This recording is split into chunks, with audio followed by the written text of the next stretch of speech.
Okay, we have recording going. We should be all set. So I only see one person on the actual Zoom thing. Brandon, if you could, just if you can hear me, if my audio is good, can you just put a 1 in the chat for me, or anybody watching on the Facebook Live, please? Perfect. Good. Thank you, Brandon. It's always hard to tell what's going on the Facebook feed. Make sure everybody's got sound, and we should be good. All right. So again, happy Monday, and let's dive into business to consumer offer creation. So what I want to touch on first is we do offer creation, and we have clients and programs for both business to business and business to consumer. What I really want to point out is there are some significant differences. Mainly, first and foremost, is objective of the offer, right? So with a business to consumer offer, let's just say for this instance, you're a fitness coach, business coach, something like that. You're packaging up your knowledge and your expertise and teaching people how to get an desired result, correct? And then you're going to package that up however you do it. If you charge monthly, or if you have a 12-week program, or if you're just selling a digital product, however you're selling it. But people usually are going to pay, I would like to say, a high ticket price. I see plenty of people undercharging for their services, and you're just going to make that, exchange of services. That's the transaction, right? So you're going to give your expertise, your knowledge, your coaching. They're going to pay a investment for your product, and you guys are going to work together. So it's pretty cut and dry. But business to business, we craft offers based on objectives. So like for our business to business high ticket program, Divergent is what it's called. When we craft offers there, 90% of them we're crafting with the objective of going after mutually beneficial partnerships, right? So the offer is going to be forged a little bit different due to the objective is to get in with other businesses and have them basically pitch your offer for you. If you haven't seen our trainings, we've done plenty of lives on mutually beneficial partnerships, and I'm not going to hit on that too much, again, because that's much more business to business, right? And we are focusing more on business to consumer today, but that's one of the big differences is objective, right? Also with business to business, you're doing a lot more retainer-based models, or it could even be subscription-based models. It could be annual retainers with setup fees. So there's a lot of other ways to collect revenues and ramp that into a B2B offer that you can't necessarily do in a business-to-consumer offer. So, more than anything, I just wanted to make everybody aware of that and make sure that they're aware of the differences. And again, we're not going to touch too much on the business to business, but I just wanted to point that out first and foremost. So when it comes to crafting a business to business offer, a business to consumer offer, there we go, confusing myself. I'm going to bring up some documents and go over some frameworks and things about how we do that. But there's a couple of things I wanted to touch on first. We kind of already discussed objective. But the first key to your irresistible offer is solving a big problem. The bigger the problem, the more demand and the more you can charge for your services. So if you're charging a simple, if you're solving a simple little problem, like say, help you lose 5 pounds in 21 days, let's say 3 weeks or less, not that big of a problem. You're not going to be able to charge as much as transforming somebody's whole, image and helping them lose 40 or 50 pounds. And again, this largely depends on your expertise and your skill set. Maybe you don't have the skill set to help people lose 40 or 50 pounds. So you should never craft an offer to make a promise that you can't fulfill. That's not at all what I'm saying. What I'm saying is solve the biggest problem that you can fulfill and deliver results to ultimately, charge more for your services. Another thing we want to look at is niche. Right? So like, what niche are we in?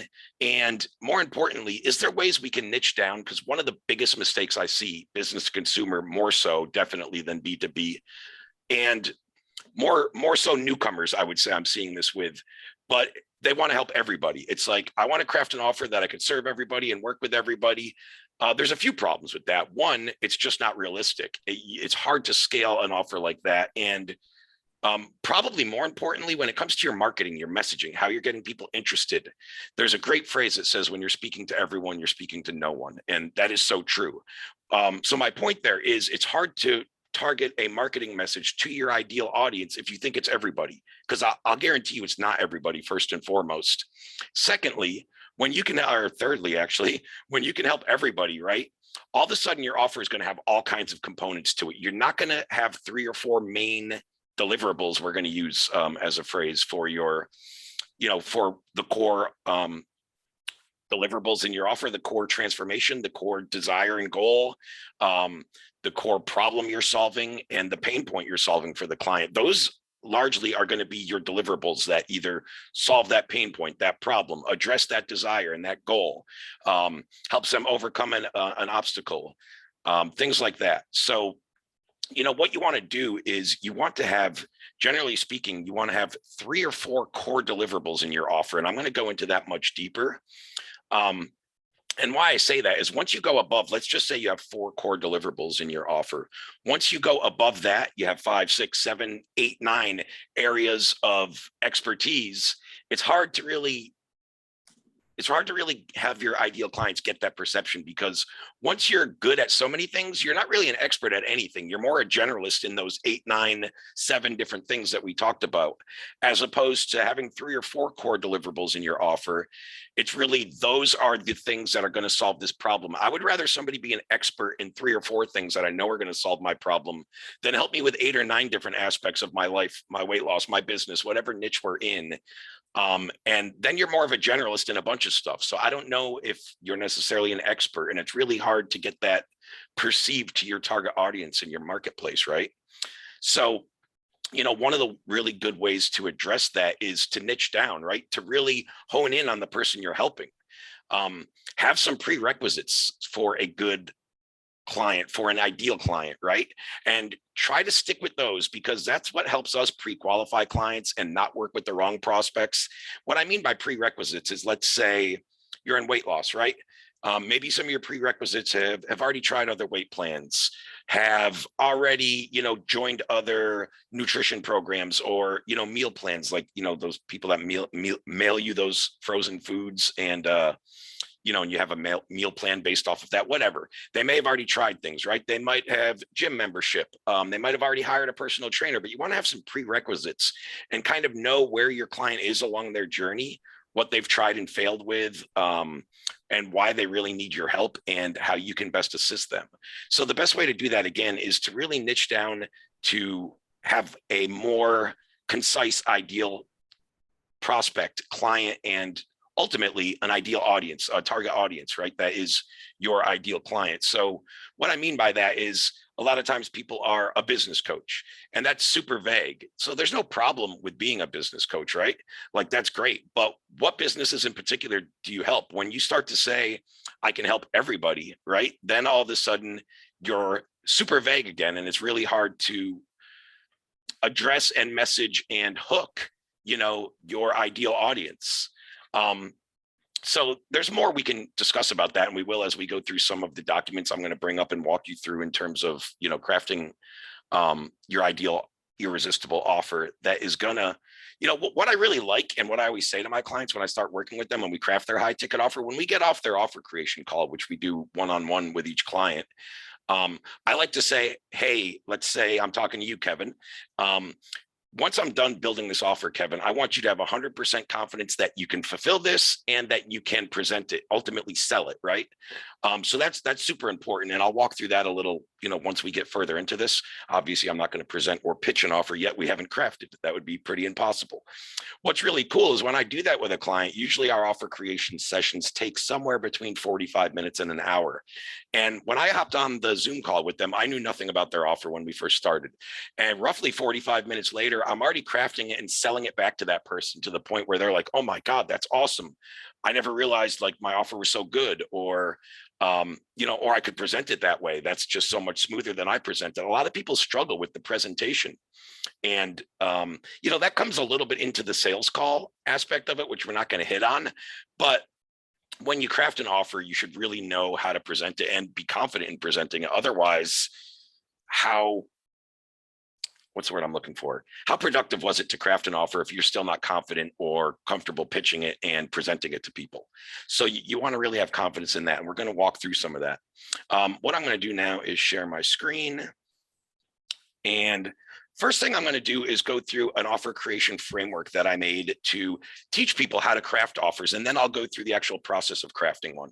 And if you guys have any questions, I'm not monitoring the Facebook group right now. So Kevin, you're on here. Maybe if you see any questions there, you can just unmute whenever I get to questions or type them in this chat, but I'm watching the Zoom chat. So anybody on the Zoom, if you have questions, just feel free to type them in the chat at any time and we'll get back to them. Cool. Thanks, Kevin. I just can't monitor both at once while I'm presenting. Appreciate that. So this framework, right? I'll walk through this and kind of explain this a little further. I have a template called our offer pillars template, which I'm going to show you.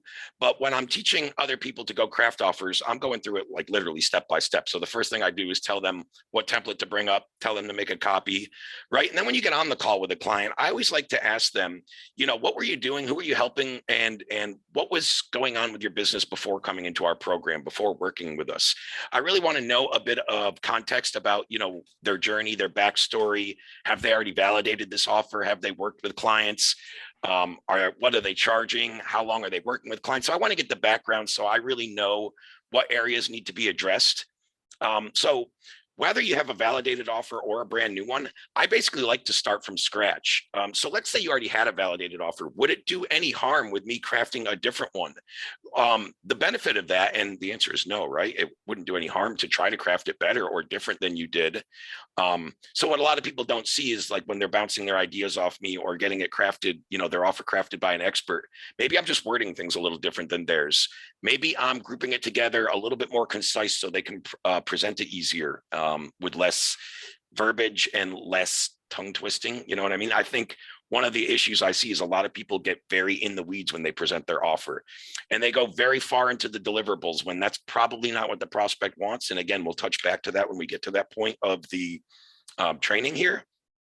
But yeah, that's certainly a big thing I see happen quite often. So, you know, how your offer is positioned, priced, and packaged is super important. So even if you have one already validated, made up, and I go craft you a new one, maybe then at the end we compare and see what the differences are. Maybe you were undercharging, or maybe you like my verbiage better, or maybe your initial one was better. And we compare at the end and I'm like, hey man, it's your offer. You did the research. You actually nailed it. I like yours a little better. Rare, but it can happen.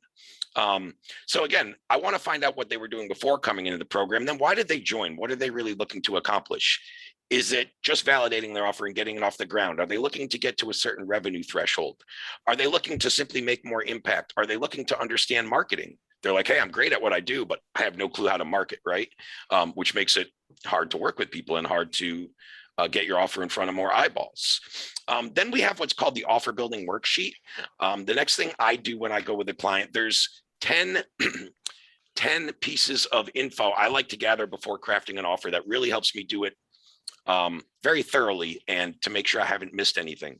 So I guess I'll just bring that up now rather than skip around. I'll bring up our offer building worksheet. I know I have it somewhere on my screen. There we go. Okay, so when I'm talking about the 10 pieces of info on our offer building worksheet, I have our clients fill out number 1 through 6 here, and we like them to use PDOC's research to answer these if they haven't already done so. So, you know, big problem they solve, who suffers from it, solution that they offer, the sophistication level of their, so this can go two ways, sophistication level of their solution or the sophistication level of their audience. I kind of like to look at both. I found through testing though that I think audience is a little more relevant because you want to know if you're working with a low level sophistication audience, a mid-level, a high level. Highly changes how you speak to these people, what type of content creation, lead magnets, and offers you need to ultimately get them interested, things like that. So I think sophistication level of the, oh, yep, 1 second, Kevin. I just saw your note. Hold on, I have to stop share for 1 sec. So there you go. There you go. You should have host access now. Thank you. I appreciate that. All right, guys, sorry for the interruption. Let me jump back into where I was. Perfect. So again, yeah, sophistication level. And we've done trainings just speaking about that, right? So you can go back and ask us for those or find them in the group, or I mean, we might even had a master class about it. I don't know. Our team definitely knows, but I remember doing trainings, and that's super important. When we did that training, we talk about how many other programs aren't teaching you to judge awareness level and sophistication level of your audience, which is a big thing. It's huge in what they do, but yet they don't teach it, which is, I'm not going to get too into that, but we see it happen all the time. It's like they're teaching something different than they're doing. That's one of the things we pride ourselves on here at PDocs, is really teaching you guys what we're doing in the marketplace, what we've already validated, what we tested, what we know works, and then what we saw scale. So we make sure something gets validated, it works, it can scale, and we kind of troubleshoot any of the problems you're going to run into, and then we go teach it. Again, I always have to ask this, number 5. Does my client, do you have certainty you can deliver on that solution? That has to be a yes, or at least 80%. The one thing I always tell clients is no matter how much we can help you with offer, sales, marketing, prospecting, conversations, messenger, like everything we teach people is great. But if they don't have certainty they can deliver results, I don't know how much I can honestly help them, because the one thing I can't do for them is go fulfill. I can't go coach for them, or, whatever they're fulfilling. So that's super important. And that's more for my peace of mind. I will almost cancel a client if I get on a call and find out that they really can't help anybody, haven't helped anybody, and don't have confidence. I'd rather refund their money and get them into a more entry-level program, because they're probably not ready for a high-level flagship coaching program if they're not certain they can deliver those results, right? And then speed guarantee. How long does it take you to deliver the solution? So we'll go into the most common programs are 12 weeks. I see a lot of 8 weeks, a lot of 16 weeks. Some people go for a 6-month and a full year program. Some people like to have different options. They'll give you the 90-day, the 6-month, the 1 year with different price points. We can dive into all that. But what I'm really asking there is, how long does it take to deliver this result that we're talking about? To help them make 5K, to help them lose 10 pounds, to help them, increase confidence and mindset so they can go out and be more sociable and more prominent at the workplace and out with friends and stuff, whatever you're doing them. Because there's a big misconception here too. A lot of people think the longer they work with somebody, the more they should charge, which there's some truth to that. It highly depends. But would you rather me get you a result and get you to 5 or 10K in 2 weeks or 16 weeks? Like, if I could do it in 2 weeks, would you penalize me for charging you 5K to work with me rather than charging you 5K to work with me for 16 weeks? Like, a lot of people think they're getting more in 16 weeks when I really don't get it. If you can get me the result in 2 weeks, I don't really care what I paid. If it's 5K for 2 weeks or 5K for 16, I would rather get it done in 2 weeks. But plenty of people have it like in their mind that they need to work with people for an extended period of time to charge high ticket. That's not always true. It highly comes back to one of the first things I mentioned, which is solving the biggest problem possible in regards to what you can charge. It's very rarely in relation to the speed, the longevity or length you're working with somebody. So again, depending on what the client says and how that looks for their offer, we'll kind of map out their program that way. And then the other 4 things I ask for before I get into crafting an offer for a client is, what are the obstacles that their prospect will need to overcome to achieve the result? And just so I'm clear on how this looks, what I mean is, you may be an expert in whatever you do, right? We'll use weight loss again. You're a fitness coach, you're great at what you do, and you might know what obstacles your prospect has to overcome. But many times, and almost, I never say 100% of the time, but very, very often, over 90% of the time, what you know as your prospect's obstacles as an expert, as somebody who's already been there, done that, and overcome that, is vastly different from what they think. So we want to go from their perspective when we're talking about what obstacles they would need to overcome. And again, let's go ahead and use weight loss for this. I do business coach all the time, and that's much easier because I've done that. But let me give a different example, right? So if somebody that's a fitness coach, and let's say that their deliverable, the transformation they're providing, is 25 pounds of weight loss in 60 days or less. So the big obstacles that the prospect will have to overcome, again, you as an expert, you know what they are, but what are the ones that they're thinking of? Because we're going to wrap our messaging around those obstacles to almost, often obstacles turn into objections when you get somebody on a sales call. Or even getting them onto a sales call, you could get objections, right? But if your messaging is good and you already know these obstacles, you can have it pre-framed in your funnel, in your ad, in your copy, in your Facebook post, in whatever you're doing to attract clients, in your email.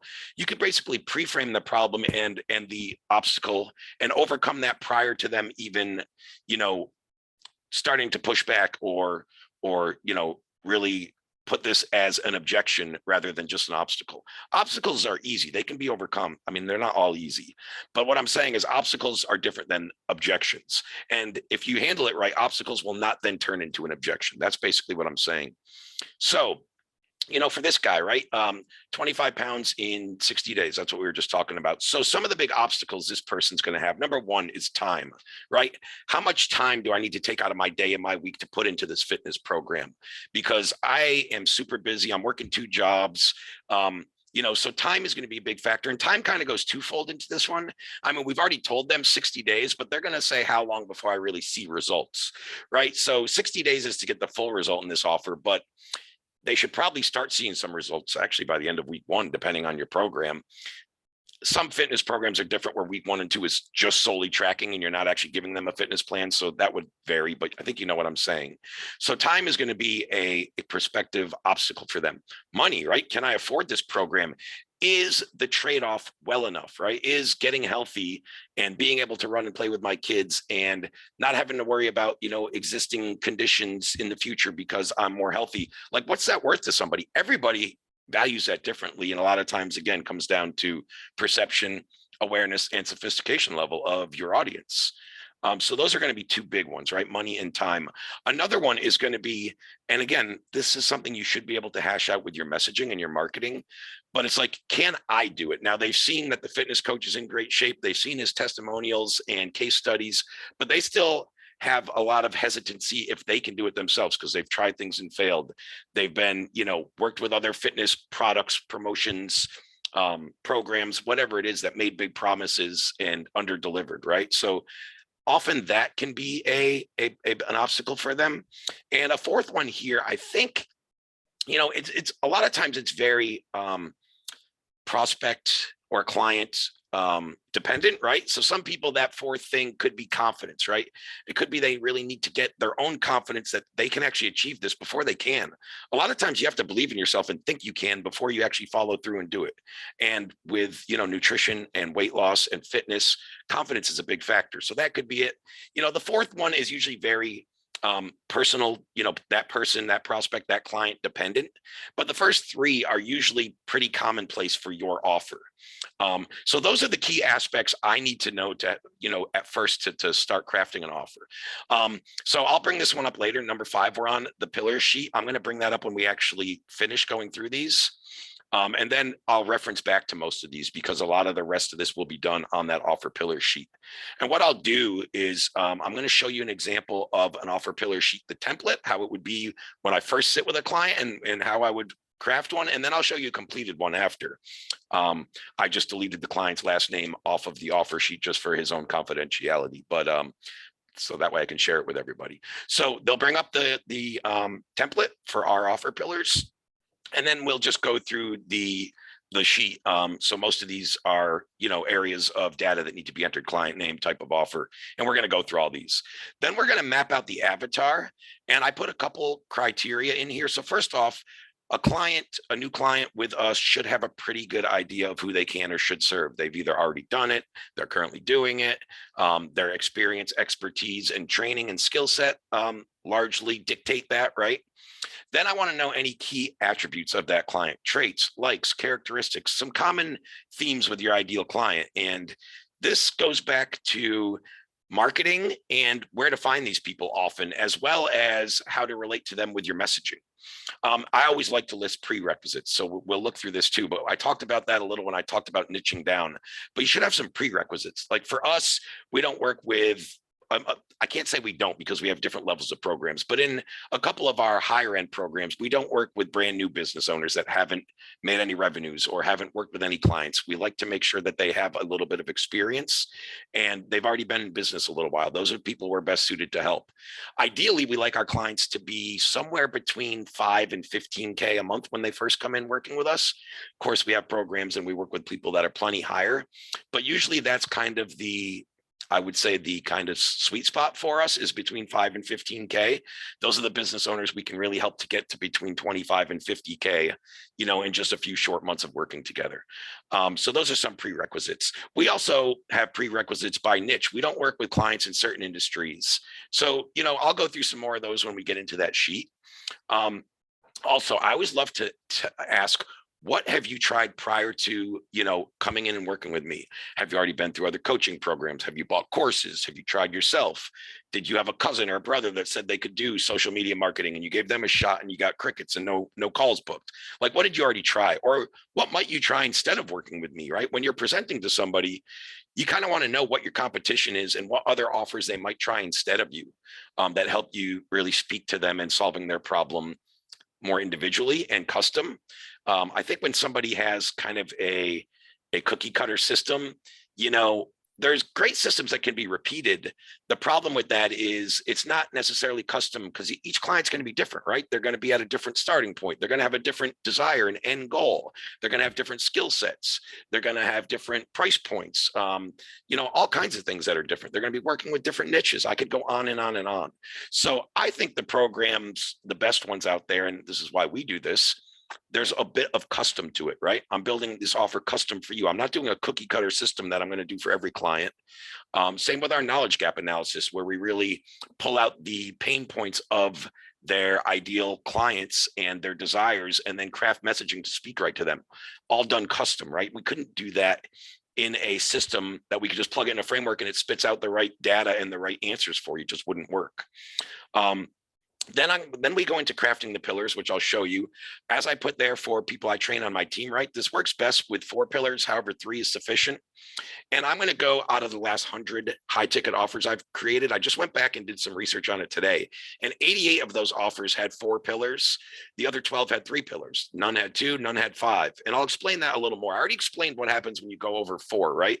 Once you start offering 5, 6, 7, 8 things, you're becoming a generalist in a lot of aspects rather than a specialist in the 2, 3, 4 areas that are really going to help this person achieve this goal, get over this problem, relieve themselves of this pain point, right? All of those things.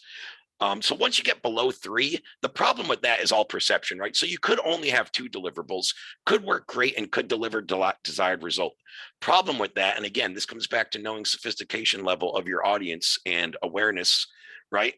But common perception is, especially if you're working with newcomers or people that haven't been through other coaching programs, I'm going to pay $5K to work with you and I get 2 things.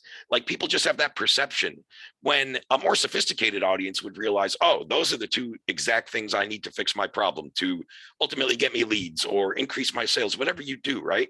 And they would see value in that. But the problem is, roughly, and I'll go generally speaking, about 75% of the market will not get it in perception. And you don't want to craft an offer where 75% of the people aren't going to see the proper value, and you're going to have to go in explaining and basically selling them on why your offer is great instead of your offer selling them and bringing them in, and then they want more info, right? That's how it should work. An irresistible offer, somebody should hear it, know about it, and be like, damn, I need that. Tell me more about this, this, and this, right? As opposed to you're presenting your offer, somebody sees the value, but you have to really sell them because it's only 2, aspects of deliverables in your offer. So, again, for the right offer, and if you're going after a very sophisticated audience and you have 2 areas of expertise and only 2, I could see that working, but I don't like to craft offers like that because it's not going to reach a majority of the market, right? So we're going to fill in the core deliverables in their offer. Those are their pillars. And like I said, 3 to 4 of them. And you're going to see examples of this moment, in a little bit, right? And then typically underneath each deliverable, you're going to have 3 or 4 subcomponents that make that up. So let's say one of your deliverables is client acquisition, right? So within client acquisition, what are the 2 or 3 or 4 subcomponents that help you acquire clients? Is it your marketing? Is it your crafting funnels? Is it email marketing campaigns that are bringing in clients? So what are the areas? Are you utilizing Facebook groups and messenger scripts and messenger convos to book clients? So the client acquisition is going to have a couple of subcomponents, and each of them. So easiest way to go about this is have them walk you through how they fulfill their offer with a new client. And that's so true. I usually sit there when I'm crafting this and I ask somebody, take me through your program. You've already worked with some clients. So let's just say I'm your ideal client and we just had a call. I know this is the program I need. We decide to work together. What's the first thing you're going to do when we start working together? And I'll ask my client that to explain his customer journey. And as he's doing that, I can usually type out the pillars based off of that. And what I'm really good at doing is putting it in clear, concise verbiage that really speaks to their audience. And a lot of people get kind of jacked up about that because they thought they had like boring verbiage, right? Or redundant verbiage. And I can help them just spice it up a little and make it a little more easier to the eyes and the ears for your marketplace. Then, as I explained, I sell the offer back to the prospect, and I'll walk you through that, how I do that as well, guys. So, when I'm walking them back, here's really my overall thing. I'm going to summarize the assessment phase of the call. Basically, I'm going to say, I guess I'll go back to using weight loss, right? So let's say I'm a fitness coach and I have a prospect on the phone. His name is Kevin for this instance. Hey, Kevin, based on our whole conversation so far, I'm just going to summarize what you told me and correct me if I'm wrong, right? So you told me, you're a little overweight and you're having some medical issues and you're having trouble, staying active with your kids. And you really want to address this. You never really made your personal fitness a priority. It was kind of an afterthought for you. And just recently, you've kind of made it into our priority. But you've tried a few things on your own from what you said. You've struggled with, going to the gym and really seeing results. You struggle with consistency. You tried another, weight loss program where somebody was mailing you meals you had mentioned to me, and that didn't really work. You've lost a few pounds, but you always seem to put it back on. So that's kind of where you're at. And where you want to be is you want to have a system, an approach that works for darn near anybody, but more importantly, people in your predicament looking to achieve your goal and with your body type, right? You want a system that is going to show you consistent results, that is not going to drain too much time out of your day, and is not going to make you drastically change your diets where you're eating, all vegetarian because you said you love meat, or all, proteins, things like that. So you're going to really summarize, right? I'm kind of cutting the little role play, but you're going to summarize where they were at, where they want to be. And basically, if you have the right ideal client and you've done that assessment part of the convo right, you should be able to then say, all right, great, man. I was just kind of, summarizing to make sure that I understood you right. And get your thoughts on that. I'm glad that, we're on the same page here. The reason I asked you that, Kevin, is because I have a program that is pretty much exactly for people in that predicament. And what I would love to do is just run you through what I do when I, work with a new client. And why don't, after I do that, very briefly, you just tell me if you think a program like this would help you get from where you're at to where you want to be. Does that sound fair? Who's going to say no, right? Of course, that sounds fair. And they've already been on the phone. So that's where you'll get the point to present. And then lastly, what I teach people is to assume the sale. I'm not going to go too much into that because that has nothing to do with the offer. And if anyone has more questions on that, just type it in the chat. Maybe I'll get back to it. But I'm not here to really do sales today. We do plenty of sales trainings and master classes too. Then I'm going to explain why I laid it out in this fashion and give a clear, concise presentation of the deliverables. Also give examples what not to do. So this is when I really get into presenting and talking about features and benefits, right? Our deliverables are going to be the features of our program and those subcomponents. And we're going to walk through that here momentarily. But more importantly, nobody wants to hear or see the features, right? You could list all the features and somebody's going to read that and be like, okay, that's cool. Why do I need that? But if each feature you're elaborating on the benefit to the prospect, to the potential client, then their eyes are going to light up and be like, oh, he does that for me. Oh, that's one less thing I got to worry about. And I'm going to walk you through that process. But that highly boils down to features versus benefits and how you explain that to people. Then explain how they fill out the offer in full. So that's just a little paragraph section where you can really summarize your offer in a brief 2 sentences. I don't know how many people I ask them what they do and nobody can say it in just a few words or a couple sentences. I get 6 paragraphs of what they do. When if you have to do that, something's wrong with your offer. It should be clear, concise when you go to tell somebody what you do.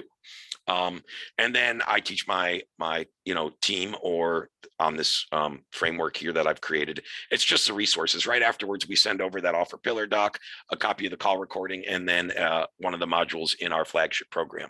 So what I'm going to do next is I'm going to go to the offer template, which we just talked about. So there we are. That's what my template looks like. And as I said I think it was step 5 there, back on that framework, could have been 6, I don't know. We're going to go out and fill in this data. So name, Kevin Smith, right? Offer, fitness and nutrition coach. Price. At this point, I'm going to ask them, what have they charged in the past? And I'm going to get a gist of what they do with clients.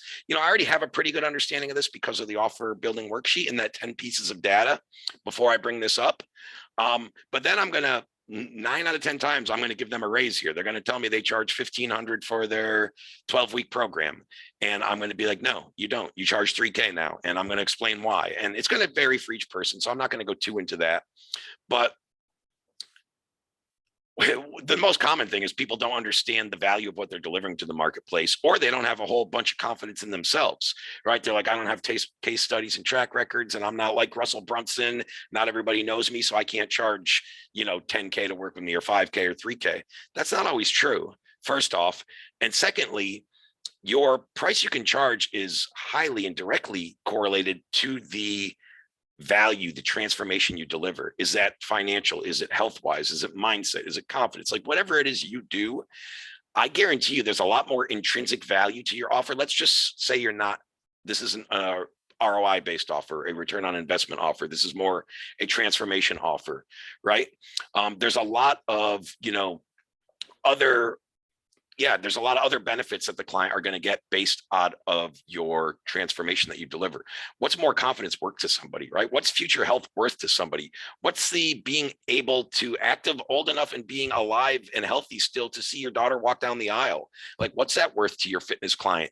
This guy that right now his kid is 2 and he's severely overweight, and the doctors tell him if he keeps going on like that, he might not make it 15 more years. So you're going to tell me that's not worth $3,000 to somebody? A lot of times the byproducts and the other benefits they're getting it's not just losing 25 pounds, right? There's all kinds of other things that go into that. So that's what I help people really realize. And again, that is really custom to the client and their offer. But I'm going to say a majority of the offers I craft out of those last 100, I didn't look at this in depth, and I don't have the other number I said was whatever, 84 and 16. I think, or whatever, 82, whatever it was out of 100, where I crafted them with 3 and 4 pillars. This one, I can pretty much guarantee all the offers are somewhere. And again, I'll go generally speaking, because we have a couple clients lower, but rarely do we craft a B2C offer under 3K.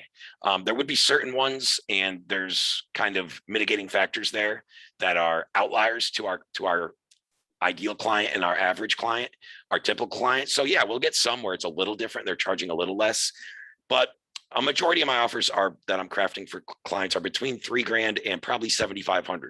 Now there's definitely some that are more, some that are 10K, 15K, 20K. I crafted one offer for a guy that sells it for, I know, 25K per client. There's some that are higher, but again, problem we're solving, right? Level of already expertise, experience, and validation in the market. Are they already a reputable business? So a lot of these things will determine the factors, right? But let's just use those numbers. Most of these offers are between $3,000 and $7,500. Then we're going to map out their avatar. So first off, you're going to tell me who you work with ideally. Is it men? Is it women? Are they a certain age group? Is it men over 200 pounds? Is it men? Let me go into your ideal client as a fitness coach. And then we want to list, like I said, some other common traits, characteristics, habits, likes, dislikes, affinities, if you will. We're going to list prerequisites, right? We're going to list what else have they already tried prior to working with you, or what might they try, instead of, joining your program. I'm not going to get too much into this stuff here, the offer, the example. I'll go back and explain that should I have time. But what I really want to get into is the offer pillars and crafting those and teaching you how I kind of sell it back to people. So that's a blank copy, right? Obviously, before I've drafted it, this is kind of my template I use. And then this is one that I crafted for a client of ours named Courtney. So this is a business development coaching / consulting offer. This was actually, if I remember right, this is more of a B2B offer than B2C, but that doesn't really matter too much in this predicament, because I'll explain why when I get down to the pillars momentarily. This one could have really been either. The reason it is B2B is because he was working with medical practitioners, dentists, chiropractors, things like that. But he was working with small little practices, and he's really still selling to the individual. So I had a lot of still B2C components, as he's kind of selling one-to-one. He doesn't need to get, through a marketing team and speak to 2 or 3 contacts just to get to the decision maker. A lot of differences with B2B you'll see. This offer was very much still B2C like, and he had worked with people in the past in just the coaching capacity, people that wanted to start practices. So he'd already worked in business to consumer as well. These were people that had not yet launched a business. So again, price point here, going to be a little different. Again, most of the coaching offers, it would say something like $5K for 12 weeks, right? This one is a monthly retainer with a 6-month minimum.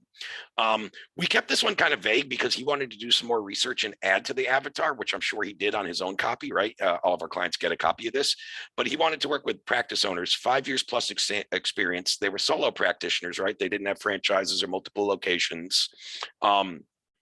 They were, getting to the point where they needed to build a team or recruit, employees, colleagues, coworkers, things like that, but they were having trouble with it, right? They're stuck in terms of growth.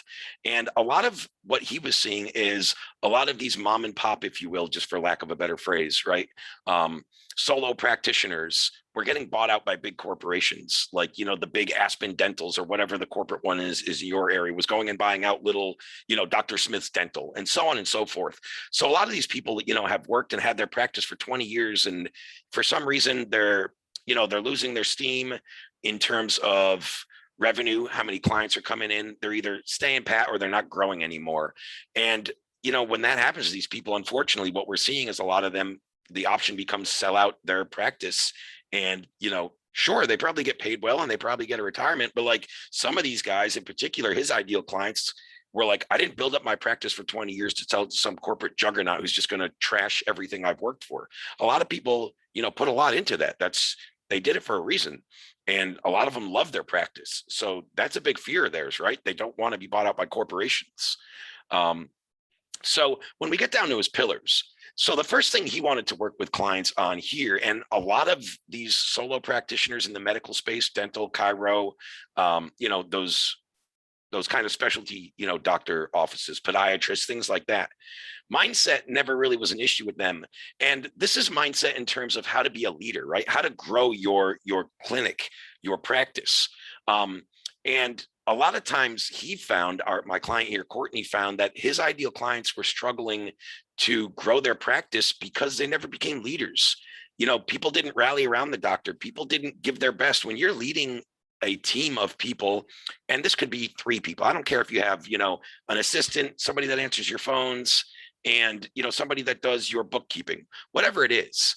But when you can really lead people and they believe in you and they love coming to work, they don't just like their job, they love it.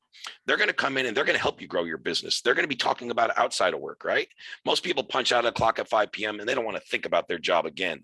But if you work in an environment and an industry and a business you love, and more importantly, you love the owner, the CEO, the leader, the manager, whoever's leading you, you're much more likely to help him grow that business. And even if you're not intentionally helping him grow it, most people would want to help intentionally, but just the vibe of loving what you do and loving your environment is going to help, grow the business. And a lot of things like that, there's a lot of community stuff in these solo practitioners. So if word gets out that, I had a great experience in Dr. Smith's office, and people are talking about it at the nail salon or at the ball game or wherever, and people over here, they're going, oh, you had a good experience where? I need to get my teeth checked out. Where'd you go? And it can just spread like that. Also, what a lot of these people really struggled with is delegation. They are under the mindset, and a lot of business owners, right? Like, if I don't do it myself, it's not going to get done right. Or I don't have the time to train somebody on that. I'll just do it myself. And then organizational leadership, meaning, how organized is my office, my systems, structure? Like, do we actually have a standard procedure on how a client comes from first hearing about us to getting booked with us to getting rebooked or upsold on another procedure they need? Like, you should have a standard procedure for how to do that. And then next, he went into team development, right? So first off, you need to get the leader's mindset in check. Then you want to teach him how to develop his team. And with these solo practices and clinics in particular, phone training was super important. It was amazing how many times people either weren't polite on the phone weren't courteous, didn't come from a place of service, right? Like phone training, you should have some outlines. I don't necessarily think scripts, because we've talked about that in others, but at least an outline. I don't really want my employees to be scripted. I still want them to be authentic in themselves. But there is a basic objective to what they're trying to accomplish when they take a phone call, right? So you need to have the proper training for your staff and make sure you have the right person on the phones, right? You don't want the lady that's always grumpy and miserable to be, hi, thanks for calling Dr. Smith, right? Instead of, a much more friendly and professional greeting. And then the structure and the culture you want to build internally. You need a little bit of structure with how your team comes in, whether that's, orientation, expectations for employees, things that need to be covered, taxes, payroll, whatever, all that stuff. More importantly, the structure will help you build a culture that people will rally around you. And third, and probably most important out of all these, was internal team communication, right? Were we communicating with each other? Is everybody on the same page, or is everybody just individually doing their own job? I covered my butt. I did what I was supposed to do. I typed in the notes. The next person should see them in the computer, rather than just taking a few minutes to communicate. Hey, you got Joe coming back to your office. Doctor, I put it in the notes, but he's looking for a cleaning and potential root canal. So just make sure you take a look at those areas. Whatever it is, just communication. Things like that. Patient engagement, like, that's huge for these people, especially solo practitioners. Not a lot of marketing, not a big name recognition, not a corporation, right? What's the atmosphere like in the doctor's office? Is everything outdated, like in terms of furniture and things on the wall and magazines or whatever they have in there, right? Atmosphere also in terms of friendliness. And really what this all comes down to is customer experience, client journey, right? Giving them a great atmosphere where they want to come back. People are smiling, people are upbeat, people are friendly, right? Then he helps his clients in this particular offer under patient engagement craft compelling messaging. This is the messaging that's going to get the clients to either come through the door or to hook them into one of your ads or your free promotions or whatever. But we need to craft the right messaging to speak to your ideal audience and to bring in new members of the audience, right? A lot of these solo practitioners also rest on their laurels, right? It's word of mouth, it's referrals, it's things like that. It's, maybe they'll do an event or something in the community once or twice a year, but they don't really have a continuous marketing strategy plan or even marketing whatsoever in some cases. So craft that compelling messaging. And one thing that Courtney, the client here, did with his clients that was really good is he wanted to increase customer retention and make people be patients for life, right? If somebody goes to your doctor's office and comes in once and gets a cleaning and never comes back, odds are it wasn't a very profitable client, right? You might have made a couple bucks, or you might have spent more on marketing to bring them in for a free cleaning or a cheap cleaning. Who knows? It could have been some promotion where if you don't bring them back, you actually didn't even come out in the positive, right? So what these solo, practitioners and clinicians had to learn was creating that atmosphere for patient engagement helps them with client retention, keeping patients for life, ups their overall revenues. Knowing your metrics, right? So important in business. And he's found that so many of these people are great at what they do, right? They're a great chiropractor, a great dentist, a great podiatrist, but they don't know crap about the numbers for their business, their metrics. So like simple things, what's the lifetime value of a patient? If he walks in and asks the doctor that and the doctor looks in the sky and I don't know, like that's a problem right there. What is your re-engagement of patients? How many return visits, right? Is it, you want to know your percentage of how many people return, and community awareness. That's what he wanted to help people with understand. So yes, this comes down to metrics. More importantly, it's kind of making them aware that they probably fell off from this. A lot of times these people that Courtney worked with in particular, when they opened their practice, were very active in the community, throwing a lot of events, right? Going to, whatever it is in the town, if it's a town little league where you can promote yourself, sponsoring a team and making t-shirts and getting your little Dr. Smith's, insignia put on their arm. But a lot of them, as they've been in the area for 10, 15, 20 years, it seems like they got away from the community. So he'll go in and ask them like, what type of ties do you have to your community? How many events do you hold with them? How do you engage with your community, your neighborhood? That's going to be a majority of your potential business, probably existing clients, repeat clients, and all of that. So within the pillars, Again, each one of those 4 is super important, but then knowing what you need to put into that that aspect, that topic, to actually help the person achieve that. I could just say mindset, but that's so vague. But then within mindset, now you know this. So now let's get to the point where I would go sell this offer to, when I do it on the call, I sell it to my client. In this case, it would be Courtney, but I'll just pretend like I was pitching it to a dentist. It's the same thing, right? So, I already did that little assessment phase, so I'm just going to skip over that because we're running short on time and I want to make sure I get this in and everyone gets a look at this. And I'm just going to hold for 1 minute. If any of these resources would be helpful, that offer building worksheet or that framework, right? Just comment something below in the comments when if you want the framework, type framework. If you want the worksheet, type worksheet. I don't think I'm giving out the template necessarily, or obviously I'm not going to give out my client's offer pillar sheet that's in front of me. I guess the template's no big deal. If you want the template, type template. So I have those 3 resources I went over. You guys can have whatever ones you want. Just comment below. And the last thing I would say before I do that is, if you want to speak to our team and you haven't already, you're either new to the Facebook group or you're waiting to catch a couple trainings to, really know what we're talking about and getting, a little used to us and understanding if we're the right fit to possibly work together. And you want to speak to our team and understand how we can help your business, just type setup in the chat below. We'll do what's called a setup chat where we help you kind of set up the trajectory and the strategy to help you get to your business goals. So our setup call is really about, finding out where you're at, where you're trying to get to, what's stopping you. And then we're going to give you resources and recommendations and suggestions on things you can do to achieve that goal, overcome that roadblock, and ultimately see if we're a good fit to work together. So go ahead and comment setup if you want to chat with our team, and we'll get back to you on that. Again, so we'll get back into how I would pitch this. So I just want to pre-frame this by saying what I talked about a minute ago, a few moments ago. These are the features of the program. And what we're going to list as I'm explaining this is the benefits. And I'm going to give you what I would normally say in hindsight after I do this. So you understood, I'm going to do this prior. So what I'm really trying to do is each feature I read out as I present, I want to list the benefit, and I'm going to list it in a couple of sentences, maybe a paragraph, and then move on to the next one and have a nice even flow. So the client is hearing and seeing all of the things that he doesn't have to worry about, that you're going to do for him, that you're going to teach him, whatever those aspects are, right?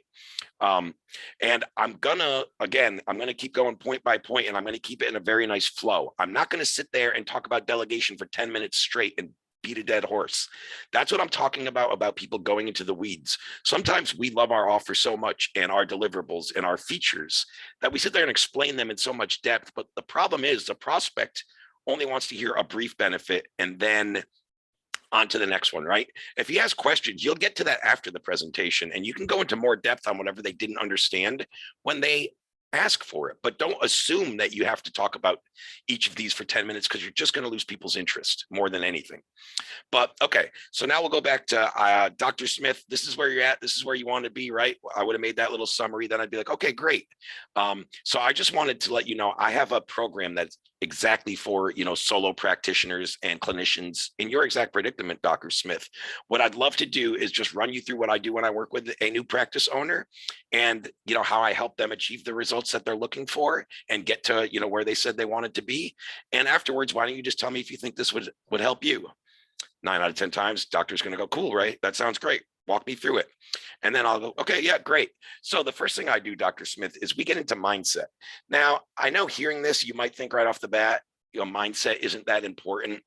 And I'm not a huge mindset guy. Like I'm not a woo type of guy. And I think strategy and process and systems are much more important. But there's no doubt to get to a certain level in business, there's a certain mindset required. And in your case, even different, because you need to become a leader for your practice, right? So the first thing we do in mindset, Dr. Smith, is what we call our leader shift. This is where we help you shift from clinician to CEO, right? Which is super important. A lot of times you guys are great at what you do when I'm talking about you medical professionals, but you're not really sure how to run the business or how to run a team or how to be a leader, right? So, that's a big shift. And a lot of times that is a mindset. But what's behind our mindset? It's habits and behaviors, and that's what we're going to help you change. Next is delegation, right? What tasks can be delegated, can be outsourced to lower your workload a little, and also give more responsibility to your team, because that's when they're going to perform better. When they feel like they're being promoted, given new tasks, right? Felt to make more important, felt like they're raising their skill set, and now you're giving them, a new task to do. So we need to talk about what you're currently delegating and how we can increase what you're delegating, and the reasons why or why you're not. A lot of times that's just a personal, roadblock, if you will. And then we're going to get into organizational leadership, right? How do I get structure, standard operating procedures, and organization within my office, my team, and ultimately my business? So that's the mindset pillar. Then we're going to get into team development, right? What we're going to teach your team is how to do proper phone customer service, sales, if that may be the case, depending on exactly what your team does. Obviously, this will vary from client to client, depending on their process.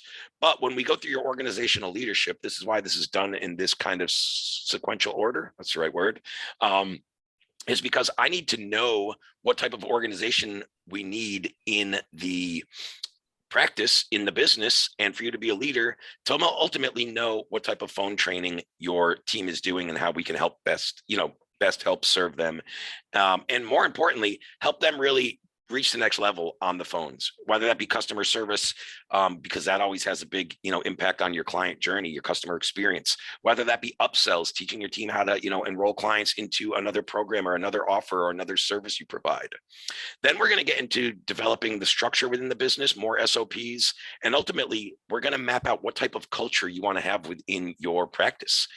Might be something you've never put a lot of thought into, or even if you have, did you put that thought into implementation, and is that culture now in your practice?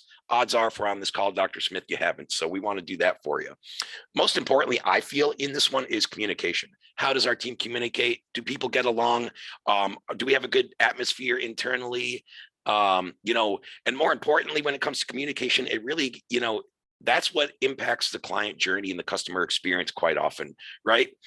Making sure that when they walk to the back that, what they had the conversation in front, that information has already got back to the person they're going to see them back. So they don't have to repeat themselves. They don't feel like, I already talked to one of your staff. Why do I have to tell you this again, right? When the communication's there, it's just such a better experience for the client, and they notice that. And then we dive into patient engagement. What does that mean exactly? You're probably thinking, Dr. Smith, right? Well, it boils down to three main components. Atmosphere, number one. What's the atmosphere like in your office? Are things outdated? Is attitude, good? Atmosphere is quite a few things, right? It's team attitude. It's how we're treating people and how we're talking to people. It's professionalism. It's likability. It's the ambiance and, the things around us. What is that like, and how can we improve that? Then how can we craft compelling messaging to reach your target audience? This is probably one of the more important ones to you, because we had talked to Dr. Smith about you wanting to grow the practice. And from what I've seen, I don't know if you've worked on your messaging in a while or put a lot of thought into it, but I think your marketing could really use a jolt. And I think, we both know that. So this will be super important for you. But this is crafting messaging that will speak directly to your ideal audience and make them, ultimately give them a hook and make their ears perk up and, read more information about your brochure or through your website, or call and find out more, about making an appointment. So compelling messaging. And then retention. I'm not sure how much attention you pay to this in your practice, doctor, but client retention and keeping patients for life is ultimately the number one way to grow the business, because you've already brought that client in, whether it was referral, word of mouth, a marketing effort, a paid advertisement, doesn't matter. You put effort, time, or money into bringing them in. Now let's retain them and keep them a patient for life. That's one of the best ways to grow a practice. So then it comes down to knowing your metrics, which, Dr. Smith, unfortunately, I'm seeing very often this not happening well in your industry. People not knowing the lifetime value of a patient, people not knowing how many people re-engage, how many people come back for a second, third, fourth visit, right? And then we dive into community awareness. And, I know it's listed under Know Your Metrics. And the reason that is because most practitioners that I speak with, when I ask them how involved they are in their community and how many events they do, they have trouble saying a number. But one thing they are pretty, in sync with, and it's a commonality, is I know I'm doing less events than I was 10 years ago. And they've kind of got away from doing what really got them their success and built their business up to where it is in the first place. Maybe it's complacency. Maybe you think you're being redundant, but you always have new members of your community. There's always new people being born, new people moving there, people retiring and moving out of town. There's always, so you can't just back off of your community engagement and approach and interaction because you think, oh, I've already spoken to the whole town. I did events for 10 years. No, we need to keep doing them, and there's a reason for them. And we get into that some more. So all in all, Dr. Smith, based off that short little, presentation of what I do and who I help, do you understand how this would help you get from where you're at now to where you want to be in your practice? And right there, very often, and if you've done this right, you have the right client, you've pre-framed it right? What we're doing is saying, this is where you're at, this is where you want to be. And then we're showing them they have the perfect vehicle to help the prospect get across that bridge, metaphorically speaking. Okay. So very powerful in doing that. And like I said, if you have the right prospect on and you've presented it good, shown the value and kept it smooth and not drawn out and kept their attention and really showed benefits for him, they're going to kind of point at your screen and be like, oh man, where's this offer been? Like, that's exactly what I need. Yes, I see how that would help me get from where I'm at to where I want to be. Right. And then I'll even take it one step further. I'll be like, okay, Dr. Smith, so give me a number 1 out of 10, 10 being the highest, 1 being the lowest, right? How much are you sold and all in that this is the program and the product and the solution that's going to help you get your practice to the next level? If they say 9 or 10, right at that point, I'll probably go into assuming the sale. If there's anything less than a 9, I'm gonna dig that out and I'll go back into it. And I'll explain that really briefly. So let's say the guy says, I think I need this program, Ray. I'm an 8. Okay, great, doc. So you see the value. You certainly like it, but you're not in love with it. What's keeping you from being a 9 or a 10? Is there something, not in here that you think you need, or something you didn't fully understand? I'd love to hear about that. And, they might come back saying, well, I don't really see the importance of the mindset, pillar and why I need to do that. So that's why I'm a little hesitant. I'm an 8. Okay, let's dive back into that. And then I'll dive back into that till he fully understands why it's important and why it's in my program. And then he's like, oh yeah, totally right. Now I get why I need that, right? And then I'll ask him that again. Okay, so on a scale of 1 to 10, where are you at now with this program being, the solution to your problem and helping you achieve your desire, your result? And once he says, after addressing that, he should say a 9 or a 10. Almost always they do.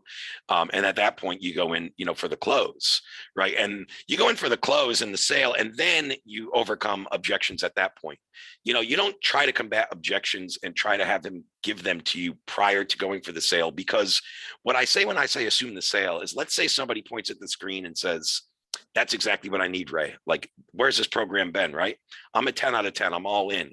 Great, Dr. Smith. So what credit card would you like today? I mean, you said you're all in, you need this. There's no better step than getting you enrolled today. Are you using a Visa, MasterCard?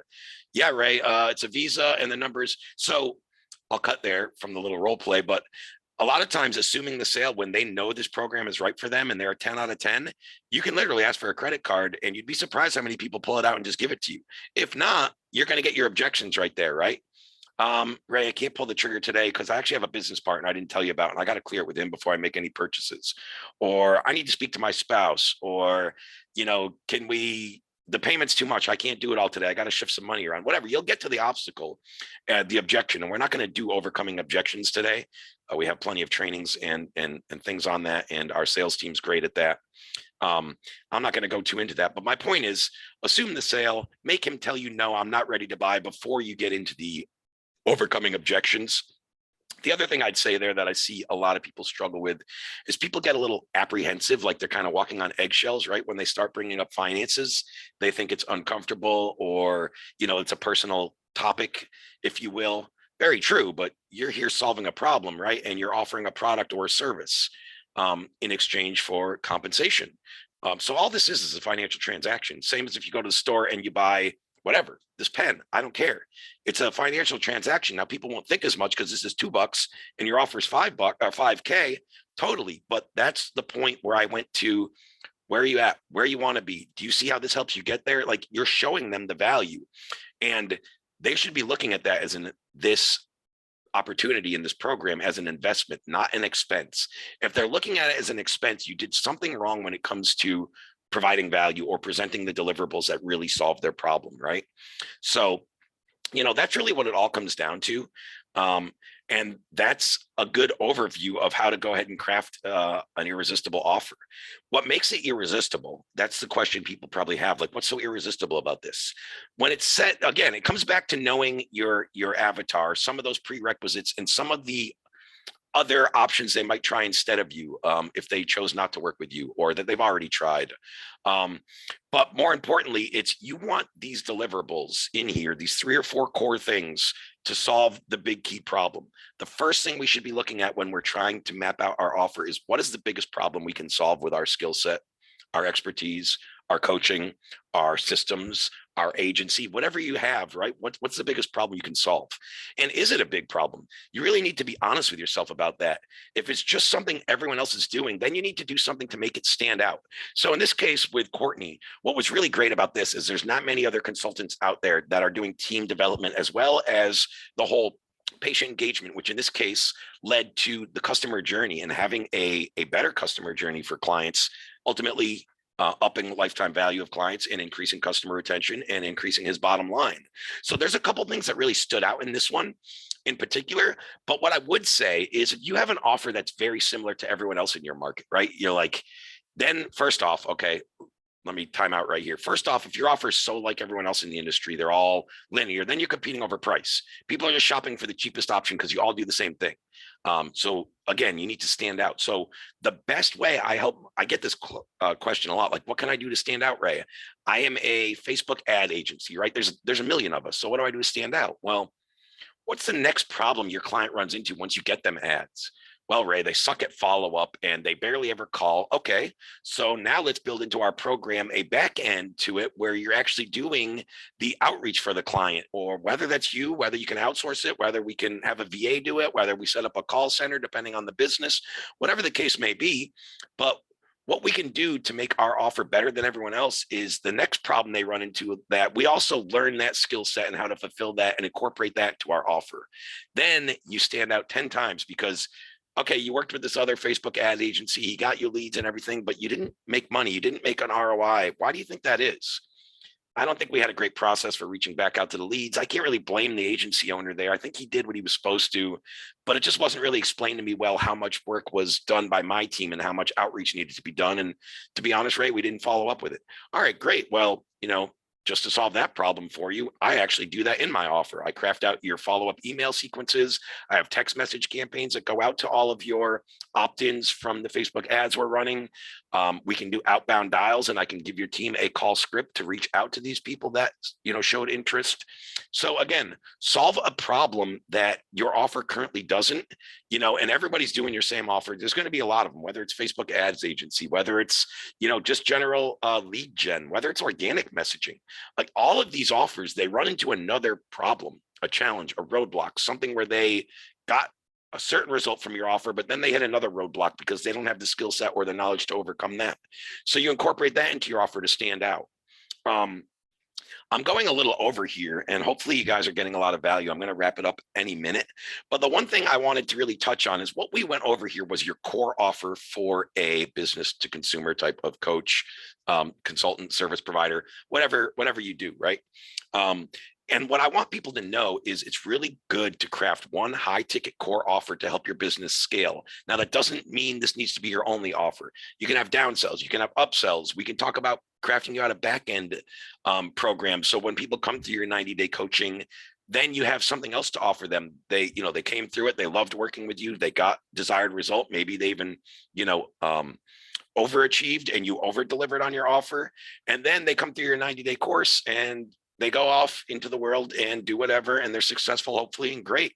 But because you didn't have a back-end program helping them with the next challenge or the next things they're going to run into in their business, you didn't continue the lifetime value of that customer. You didn't retain them, right? They're either going to go try to figure it out on their own or hire somebody else now. So again, a core offer is what I wanted to focus on, and this is what helps you scale your business. But then there should be other offers, multiple offers. And what I've actually done for plenty of other clients, I think I filmed a training on it that I might have. If you're interested, I'll look it up and you could put something in the comments mentioning that. But I do have one, and it's what it's called is how to craft multiple offers off of your core offer. So I go through a training where I teach people how to tier their offer into different price points, how to make front end, low ticket offers off of this, or self-liquidating offers, if you will, just digital product offers. So there's all kinds of different offers that you can craft out of your core offer as well, which I don't have the time to get into now. And I didn't think was super important for this particular training because what's really important is crafting one core high ticket irresistible offer. That's the foundation. That's the meat and potatoes of the business. And then to pour some gravy on, yeah, we want upsells, downsells, front end programs, back end programs. But again, those fit in when you need them to. If you're just launching and you're new, or you're a coach with only a few clients, like, you don't need all these things. You only need your one core offer. And as you grow and expand and start to bring on team members and want to grow the business, at that point, we would branch out into multiple offers, which make up your value ladder, right? We want our clients to buy this product. Okay, that was great. This one, and we should have a ladder that they can kind of climb. And what that also does is having that value ladder is different. Again, what we talked about in the beginning, right? Sophistication and awareness levels. So you might have a client that is already, overcome some of these challenges that you help, and especially with your core offer, or even your, let's say, your front end, your self-liquidating, your low ticket offer, and you want to have something else to offer the more sophisticated client that needs this problem solved. Now, you can work with the guy down here, help him solve that, then help him here, and then help him here. But you also have 3 different tiers of programs, right, for people in different awareness and sophistication levels that come into your ecosystem. You're going to see that. And I think I want to do another training talking more about that in more depth, because again, not many programs are teaching that. And it's super relevant to every online business. And the real successful consultancies or coaches that, have name recognition and spend a lot of money on ads and marketing. The thing with those companies is they're very aware of their clients' awareness and sophistication levels, but they're not teaching their clients how to package that into their marketing and messaging and overall strategy on how they're going to acquire clients and leads, right? So, again, hopefully you guys got some value. I don't really see any questions here. I don't think. No, I don't think I see anything there. Kevin, were there any questions in Messenger? You could just unmute and tell me. None so far. People are just really asking for the worksheet, all the stuff that you want to give out, and I'll take care of that. Okay, I'll make sure you get all those resources right after this call, Kevin. Yep. Thank you. If you don't already have them, I'll make sure Kevin gets the links, and it will get everybody, Kevin will follow up and get everybody the resources that they've commented. Again, I think we did we had the offer building worksheet, we had the template, and we had the framework that I've crafted and use internally. Can you recommend a few books on crafting great offers? Yeah, there's actually a couple. So I'm going to have to go back. I don't know the title off the top of my head. There was one real good one I read about 2 years ago. I mean, I've been crafting offers for over 3 years now, and about a year into working online, and especially when offer creation became one of my areas of expertise. This is Nikita, if I'm pronouncing that right. I read a very good book. Now I have to go back and get the title, because that was the best one I can recommend. What I'll do is I'll shoot you a DM with the title of the book. I'm sure I can find it. But for me, I already had some experience doing it. I read a book that gave me a little more understanding and a little different skill set in how I crafted them. And now I think through experience has helped me just keep progressing, like in how I craft offers. I think I've gotten a little better at it, but it comes through experience and reps, right? I've crafted a minimum of 150 high ticket offers since January 1st, since the beginning of the year. So I kind of have it down to a degree. And I don't expect most of you do. So yeah, I will shoot you a message with the recommendation of the best book. I know there's a couple, but I wouldn't want to recommend one I didn't read. And the one I read made a big difference in how I crafted offers. So I'll go back and look that up. Again, it was a couple years ago, so I can't recall the title. And I'll just shoot you a DM in Messenger. Let me just get your name down there. Nikita, S-H-A. Okay, got it. Okay, I got your name jotted down, so I will shoot you a DM or a friend request and connect and give you over that book title. That'd be great for you. Okay, maybe I'll just put it in a post inside the Facebook group if a couple people want it, but at least the 2 people that just mentioned there, I'll shoot you a DM, or I'll just, go drop a post in there and be like, hey, on today's guy live, you guys asked for a little recommendation on an offer book, and there you go. All right, guys, excellent. Hopefully you got some value out of this. More importantly, when I do this, I really just hope people learned something and picked up something new. And the big problem I have with doing these trainings, I wouldn't say problem, but yeah, that's actually a good one too. That's actually a really good one. I've watched a lot of his stuff. I haven't read that, but 2 or 3 of my colleagues have. But I've seen a lot of Alex's stuff and read some of his other articles, and I don't know if I've ever read a book by him, but I've read plenty of stuff and seen his content, and I just relate to his stuff. So I'm sure the book. Yeah, I need to put some elbow grease. Gotcha. Gotcha. I got sidetracked from what I was just saying. Oh yeah. What I wouldn't say the problem, but or what kind of bothers me about doing these is there's a lot of times I give away a lot of great information, but nobody goes and implements. Like, I want you guys to use this stuff. It's not just like a training. I watched it, cool, I learned something, and then forget it all tomorrow or whatever. Like, actually implement what was applicable, especially, if I talked about offer pillars and you've never crafted them before and you want to go in and do that for yourself, or, how to make prerequisites for your ideal client to make sure you're working with the right people. And more importantly, what I talk about with our team internally here at PDocs is like, we want to attract the right client, but also push away the non-ideal client. So even with like our sales advisors who actually make offers to clients, they're only making offers to about 50 or 60% of the people they speak to, because I tell them they're the gatekeepers for our offers, for our programs. And if you don't have the right fit, you're empowered to not make an offer, not make an invitation, to come into our program. And that's when you actually get more powerful as a business owner, when you can turn away your non-ideal client. What I see, especially with newcomers, is like, I can help everybody, I want to work with everybody, and they take on problem clients. And maybe you don't know what that is until you encounter them, but setting prerequisites for who you want to work with helps eliminate and alleviate that, at least from the jump. And then as you start working with people through experience and, repetition, you're going to realize some traits of people you don't want to work with and do. But it's important to do that in the beginning and try not to think you can help everybody, because I get where you're coming from, but I'm telling you through experience myself and working with hundreds and thousands of clients that bought our stuff now, it's going to shoot yourself in the foot. It's going to slow your progress. And ultimately, what happens when we slow our progress, especially just starting out, right? Much more likely to quit. No momentum, frustration. You got family members telling you get a real job. You're not an entrepreneur. This online thing's never going to work. It's a scam. Like all the thing. I heard it all too.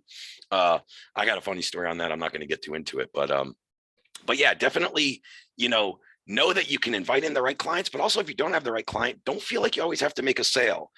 This isn't just about revenue. This is about actually helping people. So, when you're presenting your offer with the solution to the problem that we first identified, right? Make sure that the person on the other end of the call, whether it's phone or Zoom, right? You're actually seeking out their problem and their desire, and your offer solves that. Don't make an offer just because I can kind of help him, maybe, like just to make a sale. I don't recommend that. Now, everyone's going to do what they want to do, and you're your own person. So, obviously you're going to make your own decisions, but I'm just telling you, you'll feel a bit more empowered when you only work with the right clients and when you could push away the non-ideal client. And what we do in that case too, very often when we have a not ideal client for whatever reason, maybe it's characteristics, maybe it's prerequisites, maybe they're just not ready, maybe they need our entry-level programs, or maybe we're not the best program, coach, consultant in this space, but we all know so many people and we've worked for other people in this space, and we have a lot of colleagues that will give referrals. And you know how many prospects I've done that to that have come back and thanked me later? Ray, I'm glad you didn't try to sell me your program and you referred me to Joe whoever, right? That guy was exactly who I needed. I resonated real well with him, and I had great success in his program. So, being super ethical and really being responsible about being the best fit to help this prospect goes a long way. I highly, highly emphasize ethical business, ethical sales, and not just selling to make a few bucks, make a few $1,000, whatever it is. So again, take that for what it's worth. You guys all have a great night, and we will get you over those resources you commented about. Last thing I'll say one last time, if you want to chat with our team and see if we can help you, get to a certain goal, or maybe we have some further resources that aren't in the free group, comment setup, and we'll get through and get you on a call with one of our specialists. All right, great guys. I went a little over, but enjoy your evening. And again, hoping you all got some value.